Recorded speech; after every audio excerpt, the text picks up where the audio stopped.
connectedness. So, has anybody heard we are all Stardust? Okay, just a couple, huh? How many believe it?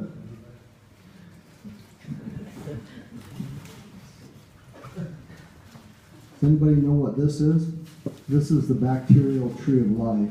About 7-8 months ago, this was spread around the internet and came into appearance many times. Why do you think that is? Yes? The tree of life. It's the bacteria tree of life. But the reason it came about 7 or 8 months ago is because this whole purple section is a new branch of the tree that they just barely discovered. It didn't exist on this bacterial tree of life before. It's brand new. Well, it's not brand new. It's been around forever, but we just barely discovered it. And that's a bacterial tree of life. And I want to put that into perspective because there's microbial cells, bacteria, genes, and if you look at the human body, we have less than 100 trillion microbial cells, and here are human cells, less than 30 trillion. Now, if you look at the microbial genes, we have less than 2 million, but just this little part of the foot above the toes, there's 23,000 human genes. This is another view, a centric timeline view of the tree of life, so to say. And it starts out with bacteria and then moves through the different time periods from well over 80 billion million years before Earth's birth, or 400 million years before Earth's birth to today. And if you look at that, you see some different spots here where there's gaps or spaces, and those are mass extinctions. And the one that there's been 5 before, but the one you're probably familiar with is the Jurassic extinction. That's in a lot of movies. And in case you're not up on things, and if you want to find out more about this, you can go to this website. And I suggest you all to get out your iPhones and take pictures of my slides, because I'm going to have a lot of websites and information that you can photograph, and I encourage you to do that. So I don't mind if you play on your phones unless you're texting someone, but if you can take photos and be active. Okay, so I click on Homo sapiens, and it starts to scroll down the tree of life to where we are in the tree. And as you see here, there's green leaves and there's red leaves and there's Homo sapiens. And so I click on that on this website and this project, and it takes me to a Wikipedia site about Homo sapiens. And so this is an open source, transparent thing where anybody can add things and help. And then I click on this branch to the species, and we have cousins, chimpanzees and bonobos, that are most closely related to us. You see the other red leaves, that means that those are endangered or already extinct species that are surrounding us. So then I click on the eastern gorilla, and it takes me to a Wikipedia site that says this is an endangered species on the verge of extinction, and there's some problems here. Now I go back and I zoom out to where we lie, and I just want you to see how deep we are embedded into this tree of life.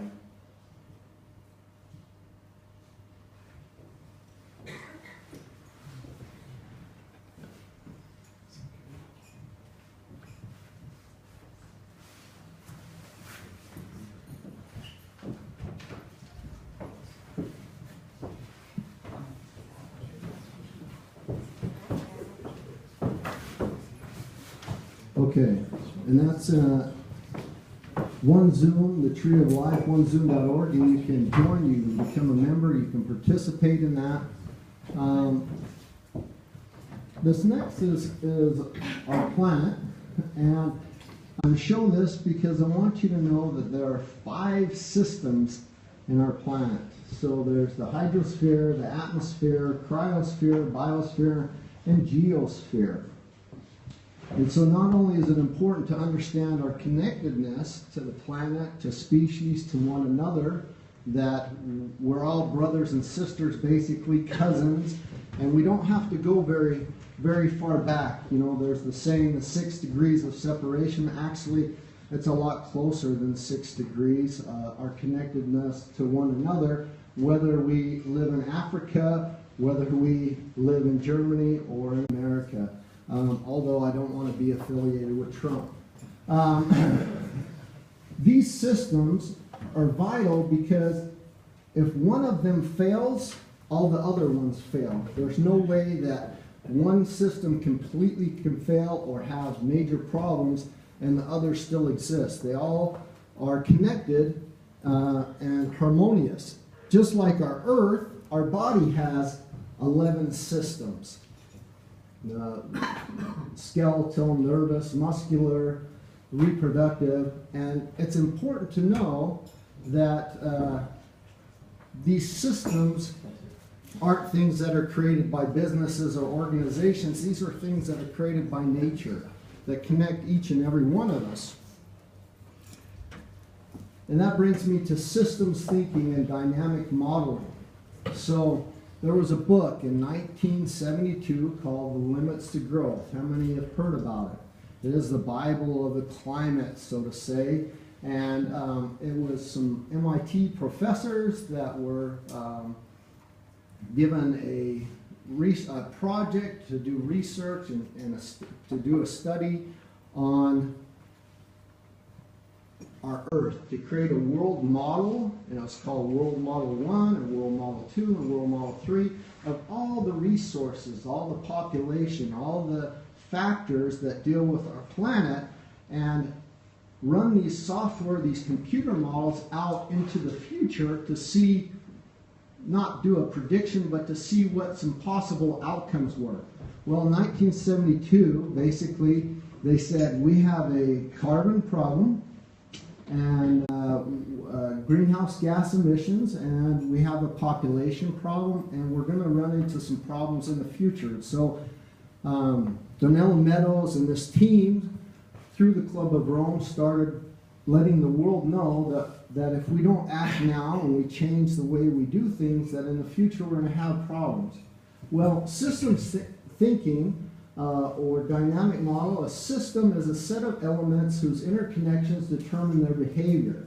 And this is a software program called IC or iArchitect that does dynamic modeling for you, where you can put in all sorts of things. This is particularly about oceans and fishing and how all these inputs, flows, feedback loops are interconnected with one another. To find out what problems could be. And this is systems thinking that can be applied not only to our world, but to our business, to our religion, to our cultures, to anything that we want to do. We can create dynamic systems thinking or modeling and run out some, not predictions, but some programs that show us some different scenarios that could occur in the future. It also lets us know there's some broken links, or there's some problems with your system where there's a facet or an issue missing. And so this is important to know. And I want you to take a picture of this. These are some websites online that you can go to download some free software, some you purchase to use this in your own life, your own businesses, to promote this thinking. This is what we use at the UN. This is what not only this book used, which is basically the Bible for the climate and our world. And these modeling tools have been around and used for a long time in systems thinking. And then I want to give you a free gift. I want to give you this book, The Limits to Growth, so you can take a picture there as well and have that book in case you don't know about it.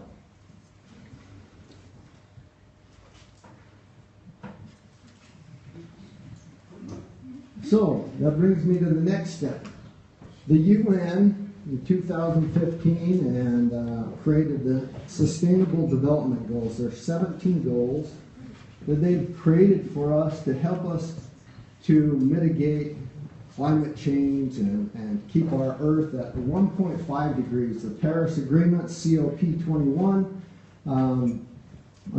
I've spoken there, been to many COPs, and it's taken us 21 years to finally come to an agreement, and we did in Paris and set the roadmap.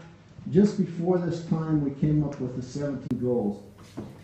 They were done with systems modeling, systems thinking, but they didn't do the social aspect to involve us all in the decision that came about. And that was the big mistake that was made, because we didn't know what to do with them. We didn't know what they meant, but they're all very important, and they were all created through systems thinking and systems modeling with us as a connected United Nations goal.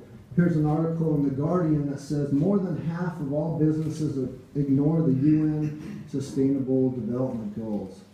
And the reason I show you this is because you need to know what kind of financial numbers and business numbers and design numbers and influence this has on you, and understand it better. I've created a new model. I did this with Stockholm Resilience Center, who is also a UN Sustainable Development Goal partner, based on a food modeling system, and that we care a lot about fossil fuels, that they're the big problem in our world. Well, that's just not the case. As you see, we restructure these sustainable development goals. The most important part is our biosphere, which have to do with clean water, climate action, below the water, and our life on Earth, so our land, our farming. So the basis is all about food. And then every other sustainable goal, the way this is done in a cake or pie setup, has to do one way or the other with health, nutrition, food, and that's the true cause of our problem. The Industrial Revolution was started from farming and the mechanization of farming, not because we all of a sudden had cars or needed more gas or oil. It had to do because of food, and that's the true problem that affects all of us. If you look at the food, beverage, or agriculture industry 100 years ago, and you look at a photo of that, and you look at a photo of it today, not much has changed. We're still basically in the Middle Ages or in the industrial age, and not much has changed. We have some new mechanization, some robotics, some new apps, some new technology, but we have more land usage, more waste, and more health issues that all affect us, and it's really interconnected, and it's about this connectedness to see the full system of all facets that play a part. Water, energy, every facet that's involved in the big picture. This is important to know, because I just came from the G20 was in China last year, or this year, and it's not 2017 yet. And this year, or in 2017, it will be in Germany, but that is the central banks that meet on money. But there are other organizations like UN, the COP, the World Health Organization, World Economic Forum, and True Cost, which is a type of a statistic company that came out at the same time the Sustainable Goals came out, and said in order to stay below 1.5 degrees and not go above it, not only do we need to do these 17 goals, we need to invest 90 trillion US dollars by 2030. And if that doesn't happen, we will never be under 1.5 degrees. And if we go above that, that'll affect business, it'll affect refugees, it'll affect deaths, everything. Everything's connected to that. Well, that basically means that it's 6 trillion US dollars per year have to be invested. Well, that was 2015. I can tell you 2015 and 2016, there was not 6 trillion US dollars invested globally in businesses and projects that had to do with the Sustainable Development Goals or the betterment of our world. Matter of fact, we didn't even get above 2.5 trillion. So we're already many trillions behind. That's important to know because if you run a business, if you have projects, if you're doing something with corporate social responsibility, sustainability, if you're weaving sustainability or this into your company and you're ignoring it like the article said before, you're missing out not only on a lot of funds, but you're creating basically a setup for failure in the long term, a sustainable company that's going to exist when the shit hits the fan, when climate change affects us all. You didn't probably hear this, but most people maybe saw a few things on the news, but this year we had a flooding here in Germany. Did anybody hear about that? That flooding was around the end of May, and 8 billion euros in insurance costs came out of that, and 400 people died, and that was all due to climate change. Did you know that? Most people don't, because we live in Germany, and it's nice here, and we have food, and we're not a third world country.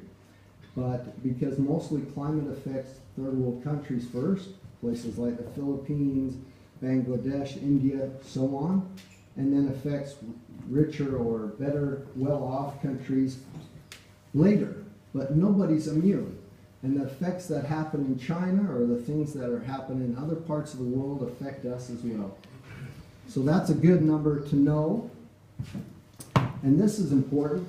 You see a lot of talk is in oil, gas prices, telecommunication, and mining for energy, that's a big problem with the environment. But this is a 2010 report from True Cost for KPMG, and it's the EBITDA versus the external environmental costs. You see right here, electricity is 223 and 87%, but food is 89 and 224%. That's the hugest imbalance. We don't pay for water, we don't pay for the energy, we don't pay for that imbalance, the environmental costs of producing food. And that's important to see that that's much more of a problem than these large-scale problems.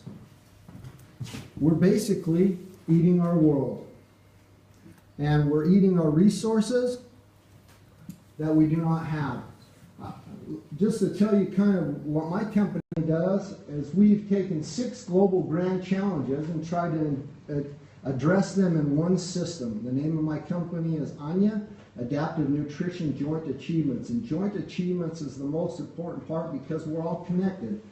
We're connected in the partners we need. I don't presume to do all the systems at once. I need Tesla, I need DHL, I need William McDonough, who does our cradle-to-cradle architecture. I need a development company that does circular economy to help me do all these things based on a systems modeling or circular economy.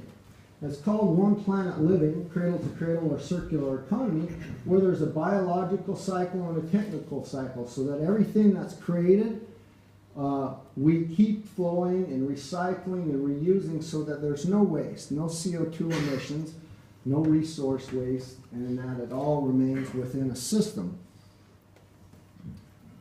How do I get this video to play? Okay, here we go, here we go. Oh, see the audio works because Apple TV kicked us out earlier. That was what happened before. So. Hopefully the video's playing, but there's nothing showing. So that's okay. This video you can see on my website. It's basically about the Anya production facility and how we use vertical farming, rainwater recycling, ambient water harvesting, that we use 100% recyclable packaging. We use solar and wind energy, and we back that up to Tesla power packs so that because German law, we have to remain connected to the grid and sell back the extra energy we produce to the grid. But basically, we're off the grid because we produce our own energy, and it's clean energy that we use to produce our food and beverages. We don't have a big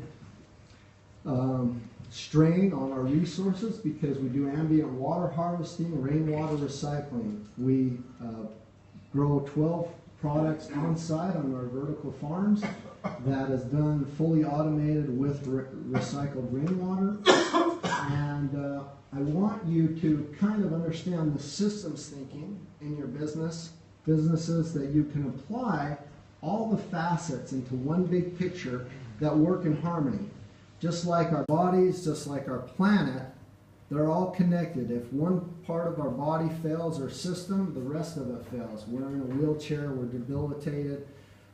They all have to work in harmony, and that's the same way with a business, an organization, or holacracy. And I leave that with you today, and thank you for your time.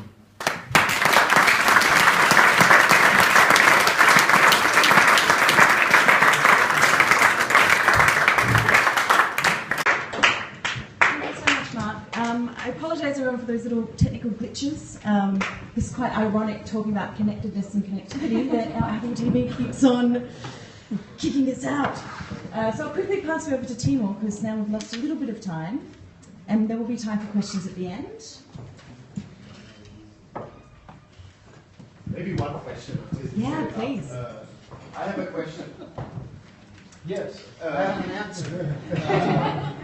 I have the feeling our brains are not made to understand system dynamics because it's so complex and there's really sometimes one little interconnection which doesn't work might destroy an entire system. Do you have any recommendation how to train kids and us to recognize systems much better? Because this is something I've been wondering for a long time. How can we basically train ourselves to recognize systems and not linear relationships? There's kind of 2 or 3 questions there, but I'll answer them all. The first one, it is very complex, and it has to be that way. One thing that really irks me with our world is we've got into an elevator pitch mentality or a quick pitch that we do TED Talks and we do these 30-second pitches or 3-minute or whatever, and it's just not enough. If somebody said, tell me how a plane flies in 3 seconds or in 30 seconds or in 3 minutes, I would not want to fly on their airline. I would not want to do that because it's much more complex than that. We really need to understand the full system. Well, because we're human, it takes a while to progress up to that. We're all at different levels and we all reach that time at different times. It's not, I wouldn't recommend breaking it down so simple that anybody could understand it, but to pick up each individual there where they are at and make it easier for them to understand visually, showing them examples, showing them in nature how that works. And that's why, I talk about our human body systems and I talk about our earth systems because really with this dynamic modeling, we want to mimic nature. We want to mimic systems that already create there, or that are already created and exist, and apply them to our own life. When we go against nature, when we go against what's there, then it's really a disastrous. It can have bad consequences. Does that answer your question a little bit? Okay.